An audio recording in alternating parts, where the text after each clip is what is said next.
예, 안녕하세요. 이변은 이자 이동현 변호사입니다. 예, 오늘은 학교 폭력으로 신고를 당했을 때 대응에 대해서 한번 알아보도록 하겠습니다. 제가 이제 오늘의 주제를 선택하게 된 이유는 이 최근에 이 학교 폭력으로 신고를 당했다면서 어떻게 대응해야 되는지 아니면 이제 뭐 어떤 자료를 준비해야 되는지 이런 거를 좀 문의를 하시는 분들이 많은데 그에 대해서 간략하게나마 답변을 드리고자 오늘의 주제를 선택해 보았습니다.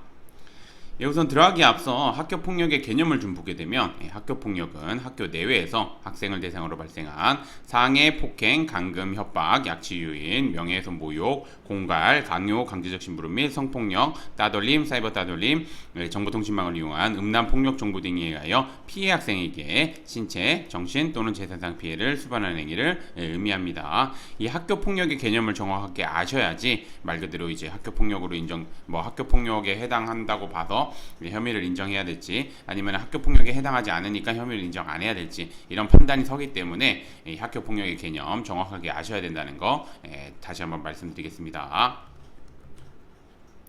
예, 그럼 이제 오늘의 주제인 학교폭력 신고를 당했을 때 대응은 한번 보도록 하겠습니다. 학교폭력으로 신고당한 경우 대응은 한번 보면 이제 두 가지로 나눠질 수 있겠죠. 학교폭력을 행사한 사실이 없는 경우랑 그 다음에 학교폭력을 행사한 사실이 있는 경우 이 두 가지로 나눠지면 한번 보도록 하겠습니다. 우선 전자 즉 학교폭력을 행사한 사실이 없다면 가해 관련 학생은 학교에 설치된 CCTV 영상, 그 다음에 목격 학생들의 진술서, 그 다음에 피해 관련 학생과 주고받은 카카오톡, 그 다음에 페이스북 메시지 내용 등 이런 객관적인 자료를 확보한 뒤 이를 바탕으로 이제 피해 관련 학생과 약간의 트러블이 있었으나 이는 학교 생활에서 일상적으로 발생하는 있는 상황이므로 판례에 따라서 이런 판례가 있습니다. 이런 판례에 따라서 학교 폭력에 해당하지 않는다는 점. 그다음에 이제 피해 관련 학생에게 폭행, 상해, 모욕, 명예훼손, 괴롭힘 등 신체 정신 또는 재산상 피해를 주는 학교 폭력을 행사한 사실이 없다는 점에 대해서 법률적인 관점에서 합리적으로 주장해야지 이제 학교 폭력에 해당하지 않음 내지 조치사항 없음 등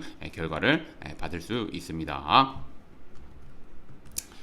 그 다음에 이제 학교 폭력을 행사한 사실이 있다면 한번 보도록 하겠습니다. 가해 학생은 피해 학생에게 진심 어린 사과를 통해 최대한 학교장 자체 해결로 사안을 마무리할 수 있게 대응해야 됩니다. 이런 경우에는 학폭위로 회부되지 않고 말 그대로 학교에서 마무리되는 사안입니다.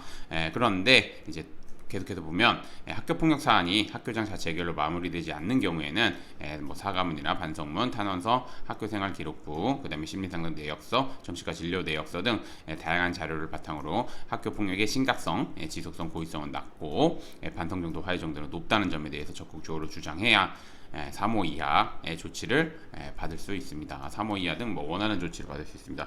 제가 3호 이하라고 말하는 거는 뭐냐면 그 기준을 삼는 건 뭐냐면 4호부터는 이제 생기부의 기재가 되기 때문에 3호 이하까지는 생기부의 기재가 안 되기 때문에 이 기준으로 말씀을 드렸던 부분입니다.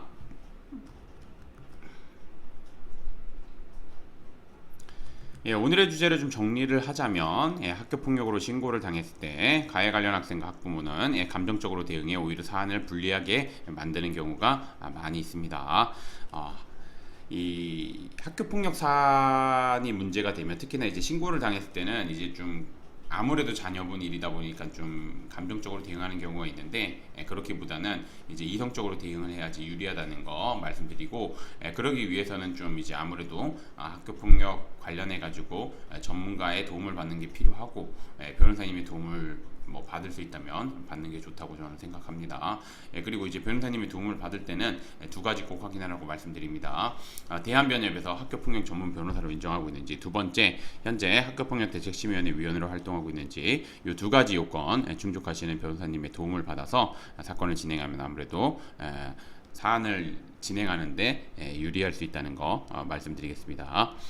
오늘의 주제는 여기까지 마치겠고 저는 이변의 이다이 이동현 변호사였습니다. 감사합니다.